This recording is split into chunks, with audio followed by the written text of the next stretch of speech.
देखो प्रोबेबिलिटी का मतलब क्या होता है, कोई भी घटना होने का चांसेस, ठीक है। तो chances of happening of any event, कोई भी घटना होने का जो चांसेस होता है उसको क्या बोलते हैं, प्रोबेबिलिटी। जैसे कि सोचो एक कॉइन को टॉस किया गया, तो कॉइन को टॉस करने से क्या क्या आने का चांसेस है, हेड और टेल। तो जितना भी चांसेस है ना, जितना भी चांसेस उसको बोलते हैं पॉसिबल आउटकम। मतलब जितना भी चांसेस है उसको बोलते हैं पॉसिबल आउटकम। तो चांसेस कितना है, दो ही चांसेस, एक तो है हेड और टेल, तो उसको पॉसिबल आउटकम बोला जाता है, मतलब जितना होने का चांसेस है। लेकिन आपको जो चांसेस चाहिए उसको बोलते हैं फेवरेबल आउटकम। मतलब आप जो चाहते हो, मान लो मैं हेड चाहता हूं, तो मेरा फेवरेबल आउटकम कितना हो जाएगा 1, और पूरा घटना होने का चांसेस कितना है, 2 है। लेकिन मुझे उसमें से कौन सा घटना चाहिए, एक ही घटना चाहिए। तो प्रोबेबिलिटी ऑफ गेटिंग हेड क्या हो जाएगा, 1/2, क्योंकि मेरा फेवरेबल, मैं चाहता हूं कि हेड आए और होने का चांसेस कितना है, 2। तो एक्चुअली प्रोबेबिलिटी निकालने का फॉर्मूला क्या होता है, favourable outcome by possible outcome. समझ में आया कि नहीं? ओके, देखो अगर सोच लो 2 कॉइन टॉस किया जाता है, 2 कॉइन, तो सोच लो पहला कॉइन जब टॉस किया जाएगा, कॉइन नंबर 1, तो पहला कॉइन में हेड आएगा या टेल आएगा, दोनों में से कुछ भी आ सकता है। अब मान लो पहला कॉइन में हेड आ गया, मान लो, तो दूसरा कॉइन में क्या होगा, सेकंड नंबर कॉइन जो है कॉइन 2, उसमें हेड आएगा या टेल आएगा। या मान लो पहला कॉइन में अगर टेल आया होता तो दूसरा कॉइन में क्या आएगा, या तो हेड आएगा या टेल आएगा। तो हमारा यहाँ पे पॉसिबल आउटकम कितना हो गया, पॉसिबल आउटकम हो गया 4 हो गया। एक तो हो गया हेड हेड टेल, मतलब पहला में हेड, दूसरा में हेड, फिर हो गया हेड टेल, फिर टेल हेड और टेल टेल। कैसे किए, देखो head head, head tail, tail head, tail tail. अब आपको क्वेश्चन में सोलो पूछ दिया प्रोबेबिलिटी ऑफ गेटिंग, अब सोलो क्वेश्चन में आपको पूछ दिया probability of getting at least 1 head, कम से कम एक हेड। तो कम से कम एक हेड बोला है, ओके। कम से कम एक हेड मतलब हमारा फेवरेबल क्या क्या चीज हो जाएगा, फेवरेबल आउटकम क्या क्या हो जाएगा। देखो कम से कम एक हेड बोला है, मतलब एक हेड तो होना ही चाहिए। तो हेड टेल वाला भी होगा और टेल हेड वाला भी होगा और 2 हेड वाला भी होगा, क्योंकि कम से कम एक हेड बोला है, ज्यादा से ज्यादा का कोई लिमिट नहीं दिया है। तो इसलिए हमारा प्रोबेबिलिटी हो जाएगा, फेवरेबल हो गया 3 और पॉसिबल हो गया 4। ये समझ में आया? या ऐसे ही दे देगा probability of getting at most 1 head. क्या बोल देगा, probability of getting at most 1 head. समझ में आया? तो एट मोस्ट मतलब कि ज्यादा से ज्यादा एक हेड होना चाहिए। तो उसमें कौन कौन आ रहा है, 1 और 2 ही आ रहा है। आप इसको नहीं ले सकते, क्योंकि एट मोस्ट मतलब एक लिमिट लगा दिया, अपर लिमिट, मतलब आप उससे, हाँ, एक से ज्यादा नहीं। इसलिए हो जाएगा 2/4। ये समझ में आया? तो इसको 2/4 आए तो इसको अगर कटेगा तो इसको काट देना 1/2। अब मान लो कि 3 तो कॉइन टॉस किया गया, तो पहला कॉइन में हेड और या टेल में से कोई कुछ भी आ सकता है। पहला कॉइन में हेड और टेल में से कुछ भी आ सकता है। मान लो पहला कॉइन में हेड आया, अब जब दूसरा कॉइन टॉस किए तो उसमें हेड और टेल में से कुछ भी आ सकता है। अब सोच लो जब तीसरा कॉइन टॉस किए, मान लो पहला कॉइन में हेड आ गया, तो तीसरा कॉइन में हेड और टेल में से हेड या टेल कुछ भी आ सकता है। उसी तरह से अगर सोच लो दूसरा कॉइन में टेल आया होता तो तीसरा कॉइन में हेड और टेल में से कुछ भी आ सकता है। अगर सोच लो पहला कॉइन में टेल आया होता तो दूसरा कॉइन में हेड और टेल में से कुछ भी आ सकता है। और अगर दूसरा कॉइन में हेड आया होता तो तीसरा कॉइन में हेड और टेल में से कुछ भी आ सकता है। उसी तरह से अगर दूसरा कॉइन में टेल आया होता तो तीसरा कॉइन में हेड और टेल में से कुछ भी आ सकता है।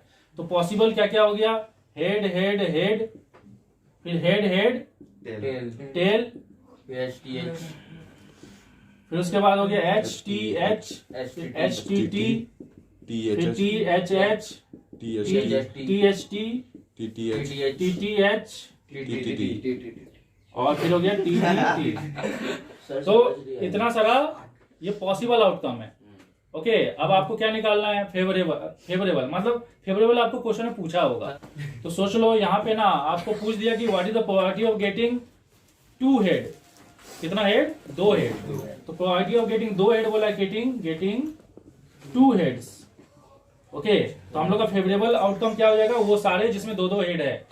तो ये वाला हो गया, ये वाला हो गया, ये वाला हो गया, तो 3 हो गया। तो 3 बाय कितना हो गया, 1 2 3 4 5 6 7 8, समझ में आया कि नहीं? और देखो ये टोटल निकालने का एक तरीका बता रहा हूं, ये जो टोटल पॉसिबिलिटी है आपको देखना है कि कितना इवेंट हो रहा है पहला बार में।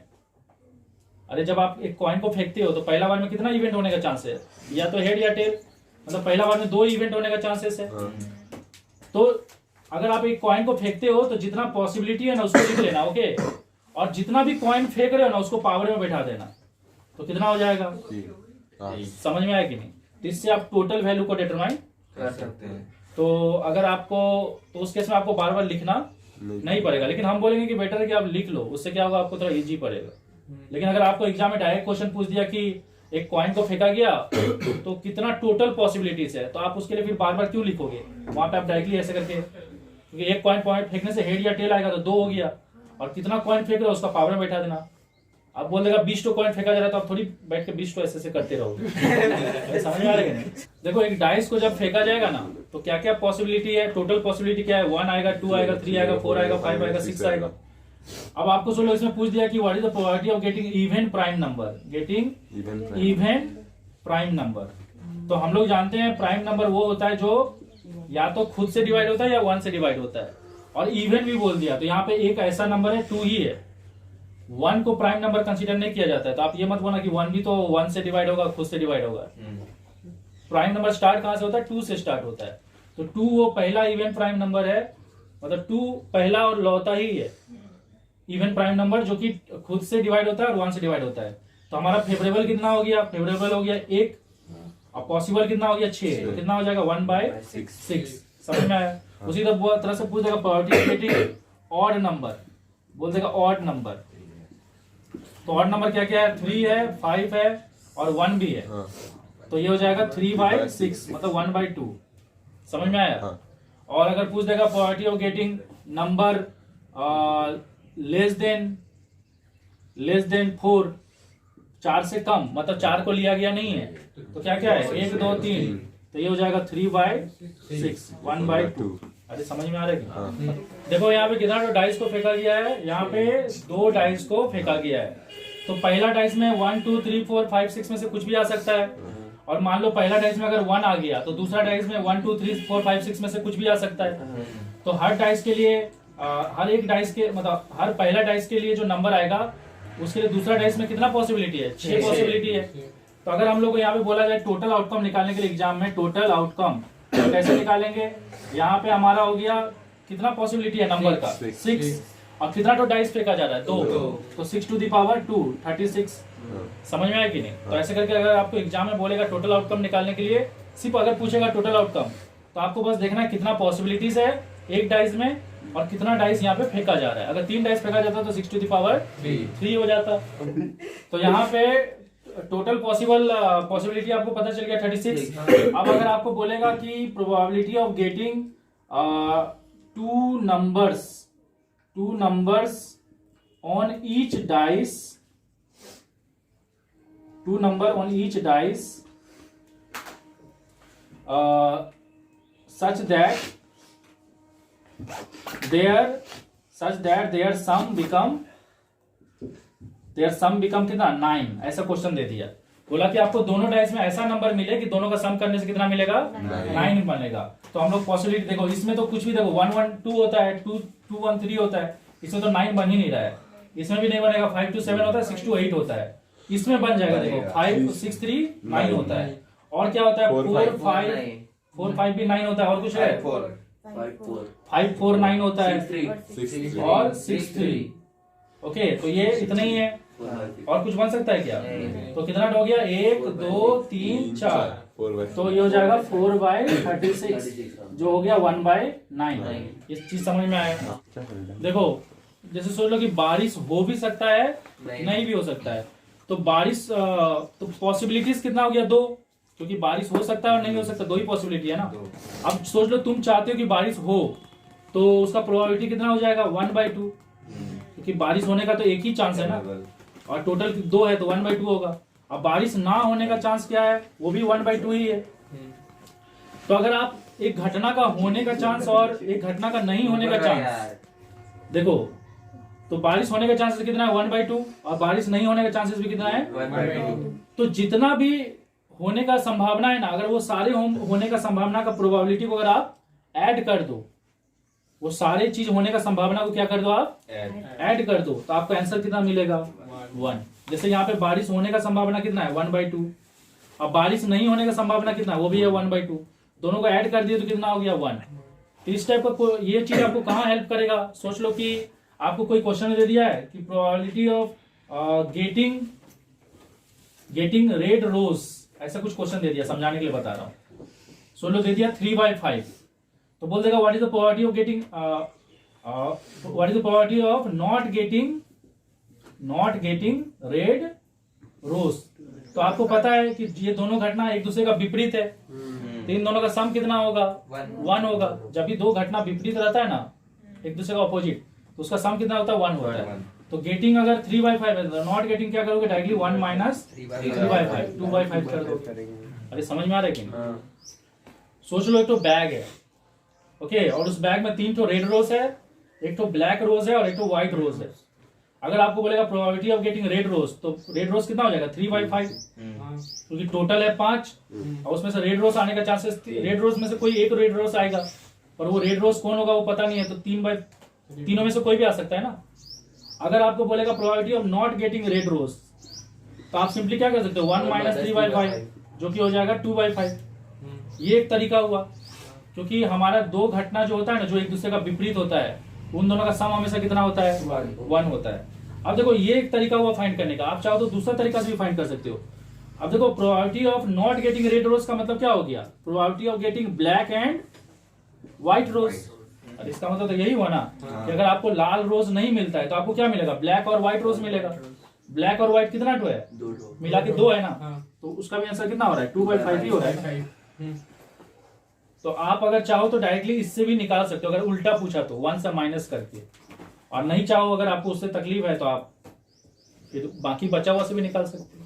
ये मैं बस एक सिखाने के लिए बताया कि जब दो घटना एक दूसरे का उल्टा होता है ना, तो उन दोनों का सम क्या हो जाता है, उन दोनों घटना का प्रोबेबिलिटी का सम कितना हो जाता है 1 हो जाता है। ये समझ में आया कि नहीं? देखो यहाँ पे ना हम लोग कार्ड के बारे में डिस्कस कर रहे हैं, तो टोटल कितना कार्ड होता है 52 कार्ड होता है। उसके अलावा जोकर भी होता है, लेकिन यहाँ पे जोकर के बारे में नहीं डिस्कस हो रहा है। जोकर को छोड़ के टोटल कितना कार्ड होता है 15 कार्ड होता है। और ये कार्ड के कितने टाइप्स होते हैं, 4 टाइप्स होता है। एक होता है हार्ट जो कि रेड कलर का होता है, एक होता है डायमंड जो कि रेड कलर का होता है, एक क्लब होता है जो कि ब्लैक कलर का होता है, स्पेड होता है जो कि ब्लैक कलर का होता है। और हर टाइप में ना टोटल कितना कार्ड है 13 कार्ड है। इसमें भी 13 है, इसमें भी 13 है, इसमें भी 13 है, इसमें भी 13। तो टोटल को मल्टीप्लाई करोगे तो कितना हो जाएगा 13 × 4 52। इसमें से जो किंग क्वीन और जैक है ना, ये तीनों फेस कार्ड है, मतलब इस कार्ड में चेहरा बना रहता है। और बाकी जो 10 से लेके 2 तक है ये सब नंबर वाला कार्ड है। और लास्ट वाला जो कार्ड है इसको एस बोलते हैं, मतलब एक्का बोलते हैं। तो सब में ये जो चीज इसमें है ना, सब इसमें भी वही सब है, ओके। लेकिन ये सब कौन सा कलर का होगा, रेड कलर का होगा। ये सब कौन सा कलर का होगा, रेड। ये सब ब्लैक और ये सब ब्लैक। अब अगर सुन लो आपको एग्जाम में पूछ दिया कि what is the probability of getting S, what is the probability of getting S of red colour, आपको सिर्फ बोला प्रोबेबिलिटी ऑफ गेटिंग एस, लेकिन आपको बोला है रेड कलर का। तो probability of getting S of red colour क्या हो जाएगा, तो कितना ठो रेड कलर का एस है 2 ठो है, तो 2/52 हो जाएगा। ये समझ में आया कि नहीं? अगर आपको पूछ देगा what is the probability of getting face card, तो फेस कार्ड टोटल कितना है 3 3 6 6 3 9 9 3 12, तो ये हो जाएगा probability of getting face card कितना हो जाएगा 12/52। समझ में आया? फिर बोल देगा what is the probability of getting face card of black colour. जैसे 16 बोल दिया what is the probability of getting face card of black colour, तो 6/52। इस टाइप का क्वेश्चन सब इसमें पूछा जाएगा, कर लोगे ना? ठीक है। देखो लीप ईयर वो होता है जिसमें कितना डेज होता है 366 डेज होता है, और नॉन लीप ईयर वो होता है जिसमें 365 डेज होता है। अगर और हम लोग जानते हैं कि 7 दिन मिलके एक हफ्ता होता है, तो अगर आप इसको 7 से डिवाइड कर दोगे तो आपको टोटल कितना हफ्ता मिल रहा है 52 वीक्स मिल रहा है, मतलब 52 हफ्ता मिल रहा है। और एक्स्ट्रा कितना डेज मिल रहा है 2 डेज। तो एक लीप ईयर में 52 मतलब 52 वीक्स होता है और 2 डेज होता है। और एक नॉन लीप ईयर में अगर आप इसको डिवाइड करोगे 7 से तो आपको 52 वीक्स मिल रहा है और एक एक्स्ट्रा दिन मिल रहा है। तो अगर आपको क्वेश्चन में जैसे यहाँ पे क्वेश्चन में दिया हुआ है, यहाँ पे क्वेश्चन में दिया है कि what is the probability of getting 53 Sunday, क्या प्रोबेबिलिटी है कि आपको कितना संडे मिलेगा 53 संडे मिलेगा। अरे समझ में आ रहा है कि नहीं? तो अगर आप इस केस में देखोगे आपको 53 संडे मिलने के लिए क्या क्या प्रोबेबिलिटी है। सीधा सा बात है, 52 वीक्स में तो हर वीक में एक संडे तो होगा ही। तो हम लोग को सिर्फ किसके ऊपर फोकस करना है? वो एक दिन के ऊपर फोकस करना है। समझ में आया कि नहीं? तो वो एक दिन क्या क्या हो सकता है? मंडे हो सकता है, ट्यूसडे हो सकता है, वेडनेसडे हो सकता है, थर्सडे हो सकता है, फ्राइडे हो सकता है, सैटरडे हो सकता है, संडे हो सकता है। उसमें से कुछ भी हो सकता है ना वो एक दिन, क्योंकि 52 वीक्स में तो 52 संडे कंफर्म है। अब एक संडे का बात हो रहा है, तो एक संडे अब ये वाला ये जो एक दिन बचा हुआ है वो संडे है कि नहीं? वो जरूरी है कि वो संडे ही होगा? कुछ भी हो सकता है ना। तो वो क्या क्या हो सकता है? ये सभी में से कुछ भी हो सकता है, लेकिन हम लोग को क्या चाहिए? संडे चाहिए। तो प्रोबेबिलिटी ऑफ गेटिंग संडे कितना हो जाएगा? 1/7 हो जाएगा, क्योंकि ये जो इस समय तो संडे कंफर्म है, लेकिन ये एक दिन जो है वो संडे है कि नहीं वो तो कंफर्म नहीं है ना। वो तो कुछ भी हो सकता है ना इस सब में से।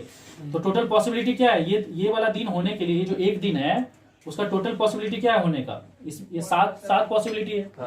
और 7 पॉसिबिलिटी से मुझे सिर्फ कितना पॉसिबिलिटी चाहिए? एक। तो हो गया 1/7। समझ में आएगी नहीं? लेकिन अगर वही चीज इस केस में पूछा जाता तो 52 वीक्स जो है उसमें 52 संडे होने का तो पूरा कंफर्म है कि होगा ही। बाकी जो लास्ट का 2 डेज बचा है उसमें मुझे ढूंढना है कि संडे होने का क्या चांसेस है।